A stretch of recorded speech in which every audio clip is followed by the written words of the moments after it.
Hi Mare, tara samahan niyo ako kumuha ng lokbate. Ayan, aming sariling pananim. Kumuha na rin ako ng talbos ng ampalaya. Ayan, halos kompleto ako ng tanim dito sa tapat ng bahay namin.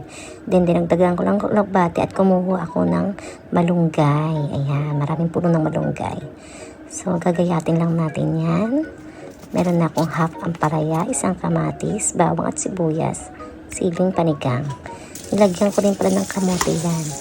Then, naglagay na ako ng baboy sa pressure cooker. Kasi gusto natin ma-achieve yung lambot ng karne.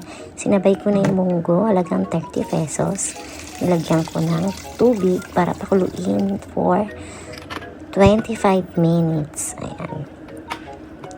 So, pag nag-whistle na yan, hihinaan nyo lang po yung ating apoy para hindi na biglang ating meat. So, habang nagpapakulo ako, ginayat ko na yung mga dahon ng ampalaya at lokbati. Siyempre, napakasarap ng lokbati sa munggo. Napakabango niyan. I-try nyo rin yan. Gandong recipe. Nagisa na ako dyan ng bawang sibuyas at kamatis. Hindi ko lang na-videohan. Pagkatapos, nilagay ko na yung pinakulo kong karne at munggo. Nilagyan ko ng siling green, ampalaya, yung bunga ng ampalaya. Then, pinakulo ko lang ulit siya ng about 5 minutes. Then, nilagay ko ng dahon. Madali na siyang lutuin since napakulo na siya. So, ayan, nilagay natin ang malunggay. Sunod ang alokbati.